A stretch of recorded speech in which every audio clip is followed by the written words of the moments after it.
Okay, so, this statement is saying that because we have 3 unique groups, 1, 2, and 3, in our dataset, the "LeaveOneGroupOut" method will create 3 separate training sets. Each training set will exclude one of these groups, which will then become the testing set for that iteration. Does that make sense?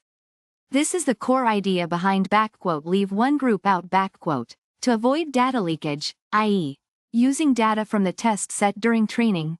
Each training set will only use samples from the groups not selected as the test set. So, if group 1 is the test set, it will not appear in the training set used for that iteration. Exactly, since "LeaveOneGroupOut" keeps entire groups together, the size of each test set will directly reflect the number of samples in the group that's been left out for testing. For example, group 1 has 3 samples, therefore, the test set for when group 1 is left out will also have 3 samples. This one's incorrect. The number of folds isn't determined by the total number of samples.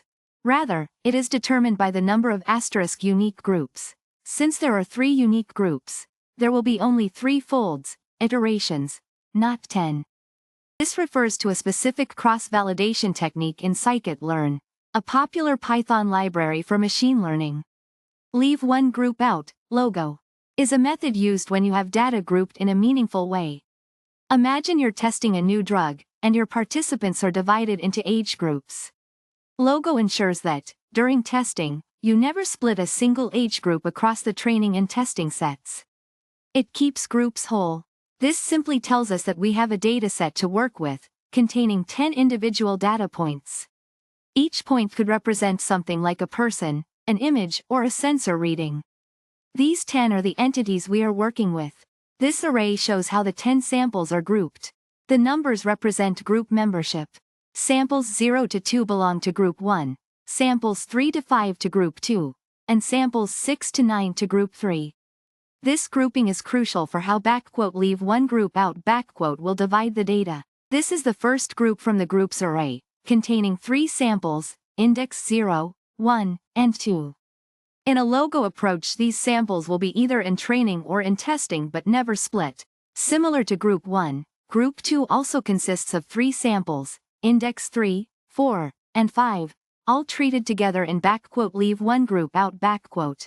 Group 3 contains 4 samples, index 6, 7, 8, and 9, forming the largest group in our dataset. This refers to the size of groups 1 and 2.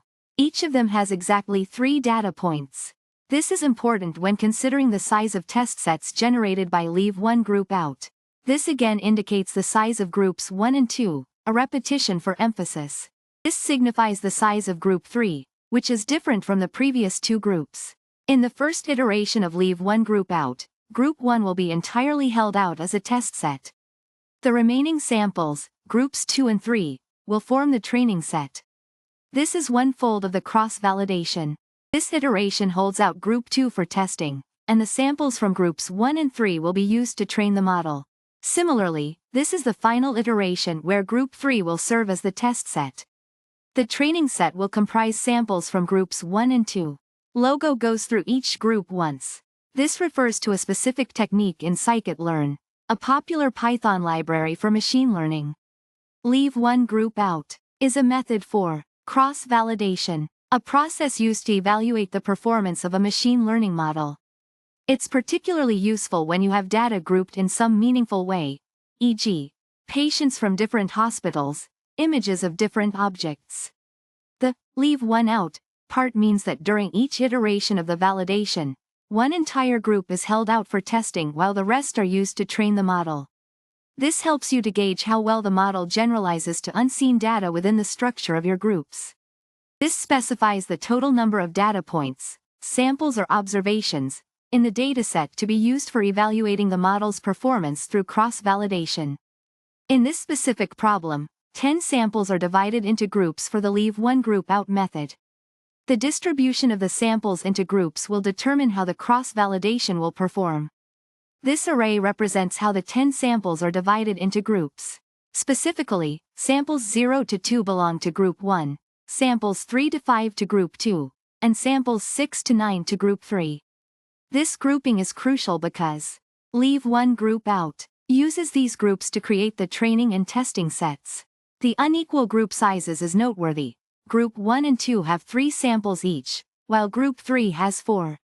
This will affect the size of the test sets during cross-validation. Because there are 3 unique groups, 1, 2, and 3, in the data, the LeaveOneGroupOut cross-validation will perform 3 iterations. In each iteration, one of the groups will be used as a test set, and the remaining groups will be used as the training set. This is why we have 3 training sets and 3 test sets, one for each group. This differs from traditional k-fold cross-validation, which would split the dataset into equal-sized folds regardless of the group structure. Okay, GROUPs shows us how our 10 samples are divided into groups. We have 3 distinct groups. Group 1, samples 0 to 2, Group 2, samples 3 to 5, and Group 3, samples 6 to 9. Each group has a different number of samples. Notice how this grouping is crucial for our type of cross-validation. In LeaveOneGroupOut cross-validation, for each iteration, we'll use all samples except those belonging to the group currently being tested. For example, in the first iteration, Group 1 is the test set. The training set will contain all the samples from Group 2 and Group 3. The test sets are simply the groups left out in each iteration. So, in iteration 1, the test set is Group 1, in iteration 2 it's Group 2, and so on. The size of each test set will depend on the size of the corresponding group. This describes the first iteration of the LeaveOneGroupOut process. Group 1 is set aside as the test set. The model is trained on the remaining groups, 2 and 3. Think of it like testing how the model generalizes to new data from a specific group. This is the second iteration. Now, Group 2 is designated as the test set, and the training set comprises samples from Groups 1 and 3. The process ensures that we evaluate the performance of our model on each group independently. It's a powerful technique for understanding how our model performs in different situations. Here, in the third and final iteration, the process is similar. Group 3 is used as the test set, allowing assessment of performance on this particular group. The model is trained using samples from Groups 1 and 2. This concludes the group-wise evaluation. This simply states the total number of samples in our dataset, 10. This is important context, as it's the data that will be split across training and test sets in the cross-validation. This means 10 data points to evaluate our model's performance. LeaveOneGroupOut is a method used for cross-validation. It's a type of iterator that will give you different training and testing splits for your data based on predefined groups, ensuring no group is split between training and testing sets. It's an efficient and reliable way to validate models. This is the overall method used in the question, where the data is divided into groups to make training and testing sets. The aim is to evaluate how well the model generalizes to unseen data within each specific group.